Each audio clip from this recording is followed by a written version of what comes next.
Para saudara dan saudari yang Tuhan cintai, selamat pagi dan selamat bertemu lagi dalam Renungan Harian edisi hari Kamis tanggal 31 Desember 2020. Hari ini merupakan hari terakhir dalam tahun 2020.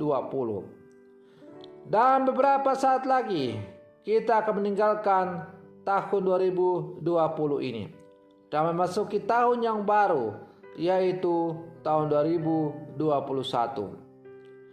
Maka mengakhiri hari terakhir di tahun 2020 ini, kita hendak mendengar dan merenungkan sabda Tuhan. Marilah sebelum kita mendengar dan merenungkan sabda Tuhan, kita berdoa.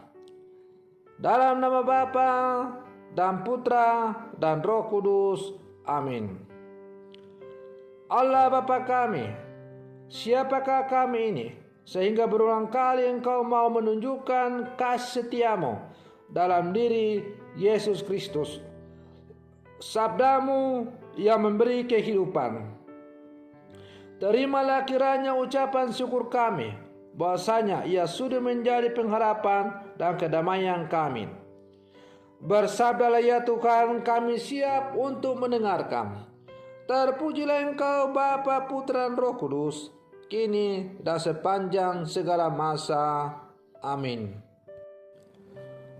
Para saudara dan saudari yang Tuhan cintai, sabda Tuhan yang hendak kita dengar dan kita renungkan bersama di hari terakhir dalam tahun 2020 ini diambil dari Injil Yohanes pasal 1 ayat 1 sampai 18. Tuhan sertamu. Inilah Injil Tuhan kita Yesus Kristus menurut Santo Yohanes. Pada awal mula adalah firman. Firman itu ada bersama-sama dengan Allah. Dan firman itu adalah Allah. Firman itu pada mulanya bersama-sama dengan Allah. Segala sesuatu dijadikan oleh Dia, dan tanpa Dia tidak ada suatu pun yang telah jadi dari segala yang telah dijadikan. Dalam Dia ada hidup, dan hidup itu adalah terang bagi manusia. Terang itu bercahaya di dalam kegelapan, tetapi kegelapan tidak menguasainya. Datanglah seorang yang diutus Allah, namanya Yohanes. Ia datang sebagai saksi untuk memberi kesaksian tentang terang itu, supaya oleh Dia semua orang menjadi percaya. Ia sendiri bukan terang itu, tetapi ia harus memberi kesaksian tentang terang itu. Terang yang sesungguhnya yang menerangi setiap orang sedang datang ke dalam dunia. Terang itu telah ada di dalam dunia dan dunia dijadikan olehnya, tetapi dunia tidak mengenalnya. Ia datang kepada milik kepunyaannya, tetapi orang-orang kepunyaannya itu tidak menerimanya. Tetapi semua orang yang menerima Dia, diberinya kuasa menjadi anak-anak Allah, yaitu mereka yang percaya dalam namanya. Orang-orang yang diperanakan bukan dari darah atau daging, bukan pula secara jasmani oleh keinginan seorang laki-laki, melainkan dari Allah. Firman itu telah menjadi manusia dan diam di antara kita. Dan kita telah melihat kemuliaannya, yaitu kemuliaan yang diberikan kepadanya sebagai anak tunggal Bapa, penuh kasih dan kebenaran. Tentang Dia, Yohanes memberi kesaksian dan berseru, inilah Dia yang kumaksudkan ketika aku berkata, sesudah aku akan datang Dia yang telah mendahului aku, sebab Dia telah ada sebelum aku. Karena dari kepenuhannya kita semua telah menerima kasih karunia demi kasih karunia. Sebab hukum Taurat diberikan oleh Musa, tetapi kasih karunia dan kebenaran datang oleh Yesus. Tidak seorang pun pernah melihat Allah, tetapi anak tunggal Allah yang ada di pangkuan Bapa, dialah yang menyatakannya. Demikianlah Injil Tuhan. Para saudara dan saudari yang Tuhan cintai, hari ini adalah hari terakhir dalam tahun 2020. Tanpa terasa kita sudah melampauinya. Pengalaman suka duka, pahit manis menghiasi seluruh perjalanan kehidupan kita di tahun 2020 ini. Bahkan tahun 2020 ini mencatat sejarah yang tidak akan pernah dilupakan oleh umat manusia. Catatan sejarah yang membuat tragedi kemanusiaan di mana-mana, yang membuat manusia sungguh mengalami kepiluan. Tragedi itu adalah adanya wabah virus corona. Wabah yang kita alami sepanjang tahun 2020 ini telah menghancurkan hampir seluruh sendi-sendi kehidupan kita sebagai orang percaya. Tidak ketinggalan sendi kehidupan iman orang-orang beragama.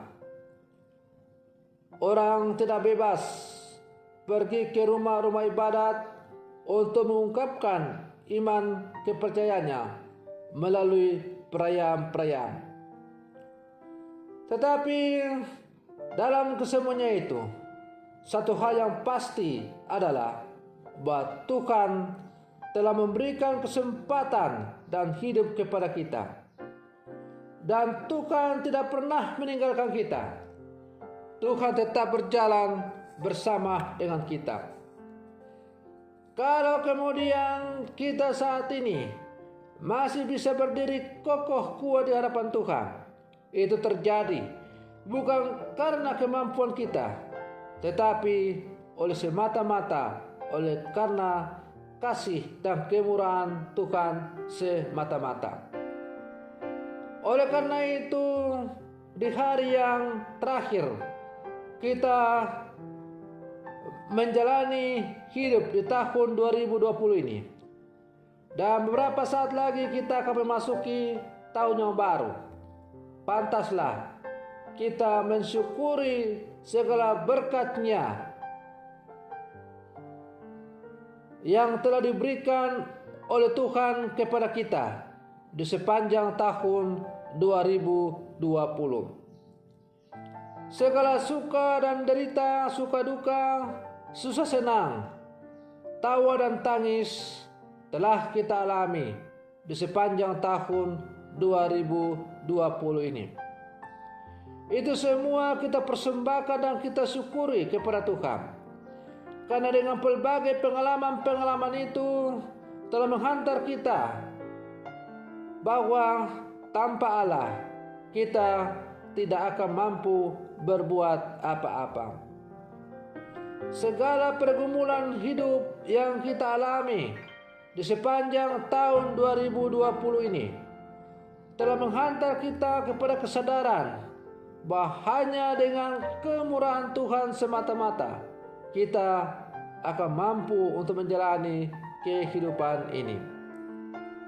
Para saudara dan saudari yang Tuhan cintai, karena itu menurut Yohanes, sebagaimana kita dengar dalam bacaan Injil tadi, bahwa apapun yang manusia terima selalu terkait dengan berkat Tuhan. Yesus telah memberikan segala-galanya kepada manusia. Seluruh aspek kehidupan manusia tidak bisa terlepas dari penyelenggaraannya. Hal ini berarti bahwa tahun yang akan berlalu dan tahun yang akan datang serta hidup kita tidak pernah terlepas dari penyelenggaraan Tuhan. Para saudara dan saudari yang Tuhan cintai, karena itu Yesus adalah awal dan akhir. Dia adalah sang kebenaran, sabda ilahi dan terang dunia. Banyak pengalaman telah dilewati selama tahun 2020, dan sebentar lagi kita akan memasuki tahun yang baru, 2021. Segala keberhasilan yang diraih di sepanjang tahun ini harus kita syukuri. Segala kegagalan yang kita alami dalam tahun ini adalah pelajaran untuk perubahan yang lebih baik di tahun yang baru nanti. Maka sebagai orang-orang beriman, kita menyerahkan seluruh kehidupan kita ke dalam kasih dan penyelenggaraan Tuhan. Para saudara dan saudari yang Tuhan cintai, maka saya mengajak kepada seluruh umat beriman bahwa di hari terakhir kita menginjakkan kaki di tahun 2020 ini, marilah kita nantinya berbondong-bondong untuk pergi bersyukur kepada Tuhan, mengucap syukur kepada Tuhan karena Tuhan telah menyertai kita dalam seluruh perjalanan hidup kita di tahun 2020. Meskipun kita mengalami tantangan yang begitu hebat dan dahsyat, yaitu wabah virus corona. Dan kita menyerahkan perjalanan hidup kita selanjutnya di tahun yang baru, yaitu tahun 2020. Biarlah kehendak Tuhan yang terjadi dalam seluruh kehidupan kita. Para saudara dan saudari yang Tuhan cintai, semoga permenungan saya ini semakin menghantar kita untuk semakin orang bertumbuh dalam iman di tahun-tahun yang akan datang. Semoga demikian. Selamat pagi. Tuhan Yesus memberkati.